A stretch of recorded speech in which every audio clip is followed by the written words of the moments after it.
Hello there, inspired golfers. This is Brian Natzel, your PGA Director of Instruction for the Golf Academy here at Swan Lake Resort. I've got a great drill here for you. This is for a right-handed player looking into a mirror.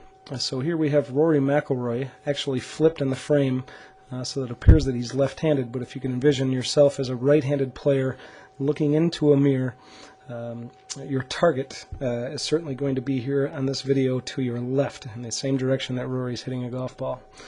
So the drill that we're going to work on today is called the 111 number 7 drill. And basically I'm going to draw some lines here on Rory to give us some point of reference as far as the biomechanics of his swing. So the number 111 really is going to work pretty hard towards the idea of creating a good core movement in the golf swing. So first, the number 11 really represents the outside of Rory's hips. Now if you're looking into a mirror here, you could grab some painter's tape and paint, or just basically put that tape onto the mirror to give you a form of reference so that you can see whether or not you're falling within these guidelines. Again, so there's the number 11. I'm going to put the number 1 out here to represent the number 111, about 3 or 4 inches to the target side of Rory's body. And then we're also going to draw in here the number 7. Now the number 7 is going to have the top portion of the number 7 representing Rory's height, and we're going to have a little bit of the angle on the bottom portion of the number 7 to represent Rory's spine angle at address. Okay, so there are our two numbers, 1, 11, and number 7. Now the idea, when you've got that painter's tape on the mirror and you're looking yourself and your reflection, is that this looks and sets up a lot like Rory, so that you can pay attention to just a couple of things here. The first, as Rory makes his motion in his backswing, I want you to be very conscious of maintaining very good stability in the lower body.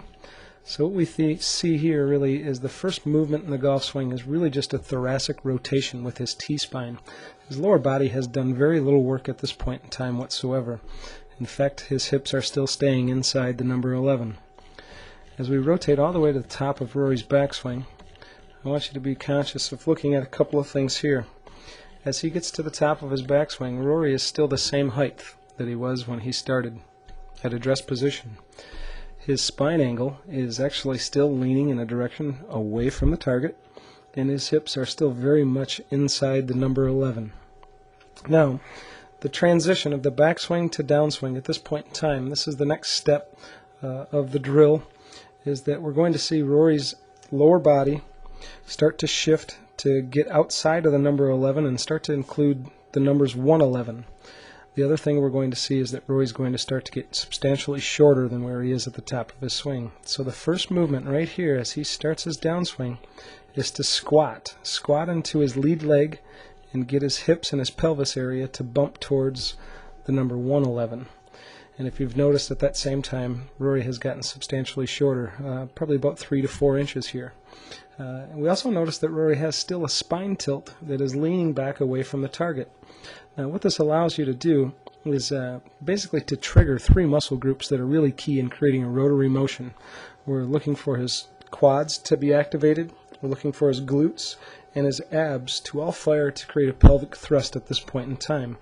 The other advantage is it really allows him to keep his shoulder rotation, his arms and hands, back behind the lower body motion that's actually generating the power. So we want to think really your core, your quads, your abs, and your glutes at this point in time are really going to fire to generate that rotary turning motion that we need to put a good effective blow on the golf ball with a very efficient power source. If you've got any questions and if you find that you can't quite stay within the guidelines here, feel free to give me a call. It's at 574-935-5680. We'd love to help improve your game through a little biomechanical work to show you how you can be a lot more powerful, a lot more consistent, a lot more efficient. We'll play the video again one more time here for you. So as Rory is rotating into his backswing, he stays inside the number 11, stays the same height as number 7, has a spine angle that matches number 7. As he starts his downswing, the hip bumps into the number 111. He gets shorter, and the spine still leans back away from the target as it did in the address position. Again, if you got any questions, give us a call, and we'd love to help you get better. Take care.